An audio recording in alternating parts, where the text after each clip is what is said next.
My name is Scott Strauss. I serve as the chair of the Department of Political Science, the Charles and Louise Travers Department of Political Science, and it's my honor to kind of welcome and open today's events. It's a really, really exciting program. The driving force for the program today is Professor David Brockman, who is the director of the Berkeley Center for American Democracy, and he'll, I think, introduce some of the substance of today's program and BCAD's work in general. We're also partnering here with the Tideline Foundation and Ron Epstein, and he'll speak in just a second as well. So to thank them both, really, they're really the kind of core forces behind this event today. So there are a number of academics in the room, but also a bunch of alumni and supporters of the department. And we hope that this, in some ways, will be an event that will be the beginning of a broader engagement with alumni of the department, the broader public. I think this is a time when universities want to be reaching outward and sharing some of our knowledge, also getting feedback from people who are outside the academy. And we hope that this will be, one of many styles of events where we can have engagement and dialogue and talk about some of the things that we've learned over the course of our studies and bring that to a broader audience. I also thought I would just share a little bit of the sort of the state of the department for those who might be curious. This unquestionably has been a hard time for higher education. I think we are kind of facing threats to research universities that are greater than in any other time since the end of World War II. And so it's definitely a challenging time. But despite those headwinds, I'm happy to report that the Department of Political Science here at Berkeley is really thriving. It's a really, really exciting place to be right now. We have a lot of talent in the department. We've been able to recruit a lot of talent to the department, been able to retain a lot of talent to the department, both on the faculty side and on the graduate side. And depending on your metric for how to measure success, publications, the quality of the publications, the placement of the publications, the jobs that graduate students are getting, we have had a lot of success recently, so it's a really exciting place to be.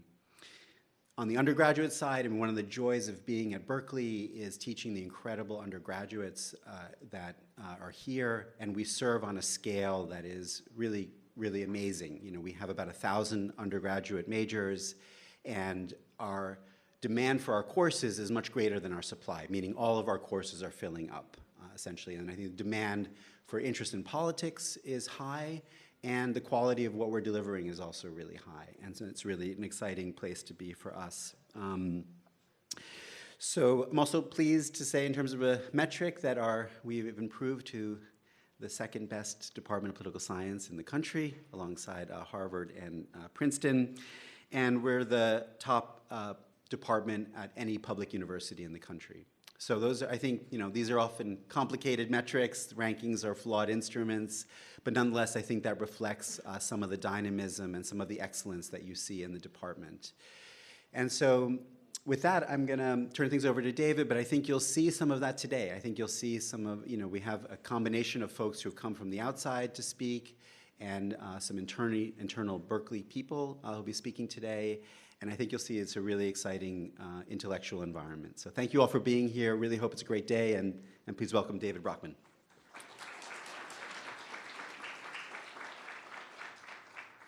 Thank you so much. So first, as we get going here, can all the Berkeley alums in the audience raise their hand? Wow. Okay, so first I'd like to just give you all a round of applause. Thank you for coming back to join us on campus. We have a bunch of faculty and students in the room, so faculty and students, anyone that raised their hand, we should go talk to them and get to know our amazing alumni. I've already met a few, and just hearing about all the amazing accomplishments and what people have done with their Cal educations has just been incredible, and I'm looking forward to more conversations like that today. So I want to give you a bit of background on this event and also the organization hosting it. So as Professor Strauss mentioned, I'm the director of the Berkeley Center for American Democracy. And what is the Berkeley Center for American Democracy? Well, this is a center that was set up a few years ago in our department for a few reasons. Looking out at the world, I think probably a lot of the same reasons that so many of you came here today. We see people are losing faith in our democracy. We see that in the data, actually. Trust in government is at an all-time low in the United States. Depending on the measure, it's like in the 20s. Rising political polarization, what we're going to talk about today, is really threatening, I think, both social cohesion and our democratic institutions. And we see the implications of that in a lot of areas that really matter, such as criminal justice. And so what BCAD is trying to do, the Berkeley Center for American Democracy, is to support scholars to gather the data they need to conduct rigorous research that identifies actionable solutions to these problems. So publishing papers is important for us, but what we care about at BCAD is then getting the solutions out in the world that are going to make change. Our priorities recently have been polarization and threats to democracy, defending democratic institutions, and meeting some of America's greatest challenges. And I want to give you just a few examples of that kind of work. On polarization and threats to democracy, Professor Gabe Lenz, who's on the front here and is going to be part of our first panel, has done work on how people overestimate how interested the other party is in undermining democracy, and that leads them to want to undermine democracy themselves. They say, well, if they're going to cheat, then we have to cheat first. And there was recently a tournament of something like over 20 different interventions to try to strengthen support for democracy, and Professor Lenz's intervention, together with one of our PhD students, Berkeley, was the most effective intervention tested, and now there's efforts to try to scale it up. Our postdoc at BCAD, Jeremy Levy, has been working with the Tideline Foundation, who's our partner on today's event, who has been testing messages to try to increase national cohesion and reduce polarization, trying to find ways to test messages that will test what we call common in-group identity, getting people to move from us versus them to a kind of a we mindset. Examples are trying to understand how can we get people to see themselves as part of a great majority, or understand why in blue states we depend on red states and vice versa. We also have Professor Cecilia Moe, who's working on how national service programs like Teach for America, for example, can bolster democracy and civic engagement, and is working on a lot of really incredible partnerships with nonprofits trying to document those impacts. We have a lot of work on representation and accountability as well. I've done some research, for example, with one of our PhD students, Jacqueline Kalau. Despite all of the talk about primaries playing a big role in polarization, there's actually remarkably little research on how voters are making their decisions in primary elections, what matters in primary elections, in part because they're really hard to study. And so we did some of that work in a first of its kind effort, surveying voters on election day and beforehand, in primary elections in the US House in 2022 and 2024.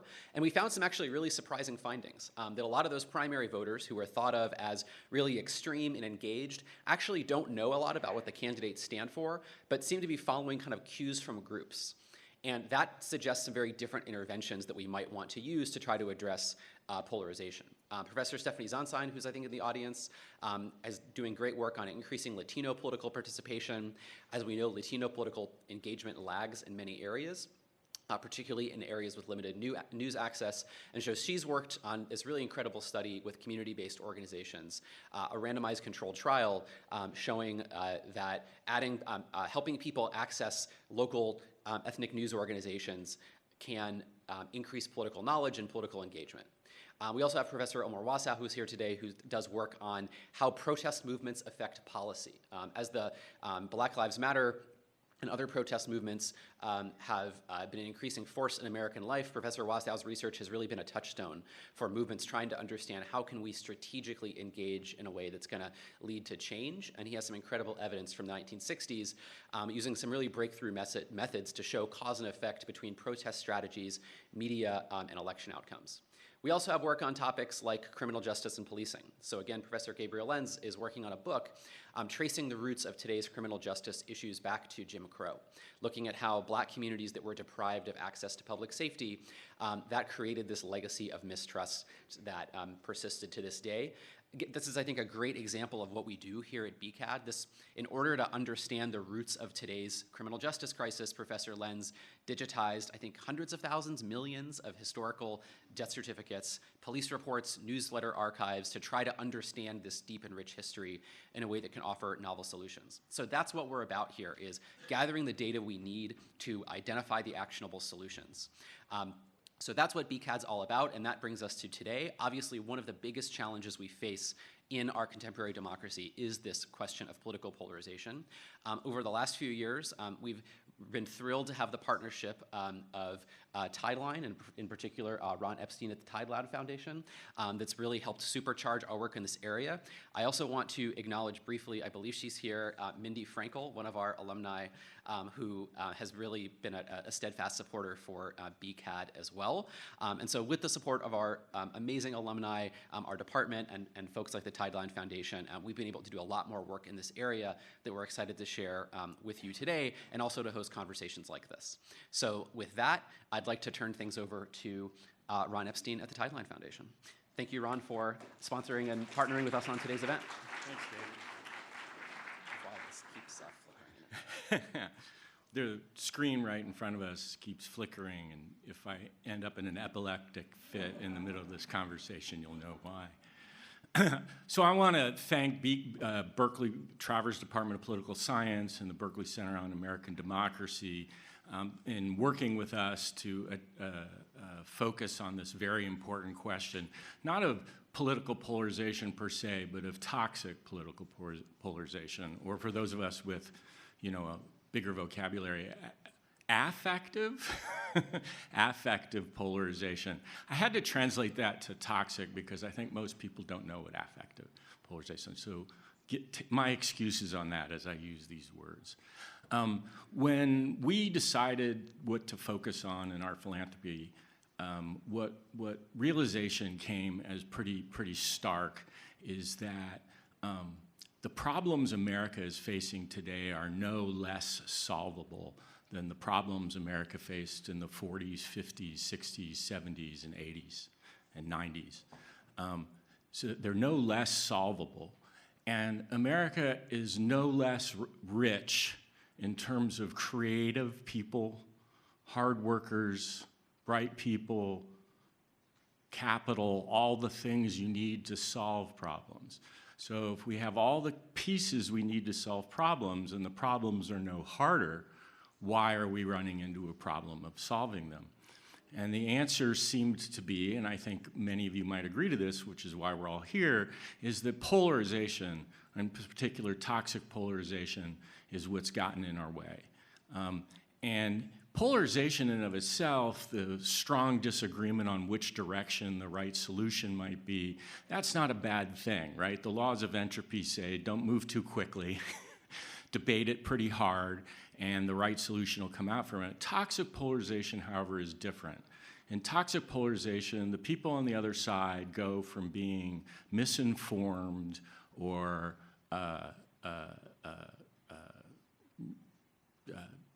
misinformed or have their hearts in the wrong place to evil. And when someone's evil, you're unlocked, right? The rules change. You're allowed to use violence. You're allowed to cheat. You're allowed to do all those bad things to compete with the other side. And we're starting to see and hear those things. Those words are pumping through the community. Now, hopefully, this is just a slight aside, but we wanted to take it seriously. And so we worked together. We're focused on our partnership with BCAD, and we're focused on, in a broader sense, beyond just our partnership with BCAD, at looking at this question of how one might solve effective polarization. And the answer, I think, depends on whether you think we are, in America, leaving the period of normal, quiet, low polarization and heading to a period of unusually high polarization, or whether you think, as we do, that we're leaving a period of unusually low polarization and returning to the norm of high polarization. And why does that matter? Because if you're believing that we're heading to the unusual state of high polarization, you're looking for the causes of polarization. And maybe that's social media, and maybe that's wealth inequality, and maybe that's fill in the blank. But if you think we're heading back to normal polarization, you ask the question, well, why were we less polarized since World War II? And the answer sort of jumps out at you. And the answer is the World War II generation has gone away, right?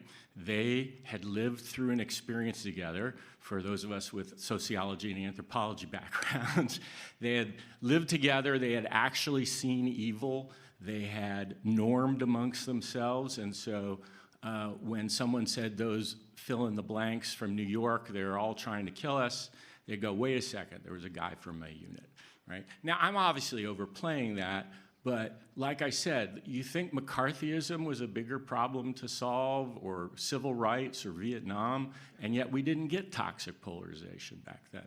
So we're looking at this question. We think there's a ton of great work addressing why polarization might be getting worse because of things that have come into existence like social media.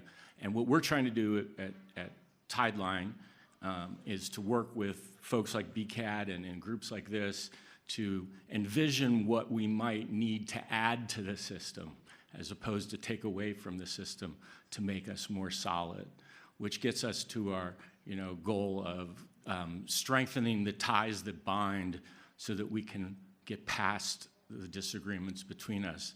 If we can all be part of the same polity, as David talked about, if we can be a great majority of Americans who are Americans, and the people who disagree with us are merely wrong-headed, I think we can get to a solution better. So we're looking for ties that bind, things like norms and other stuff. Anyway, there'll be a longer conversation about it, and I really want to appreciate, I searched in the wilderness for a long time to find a partner, and then like BCAD, and then accidentally ran into David at a faculty club meeting here at Berkeley.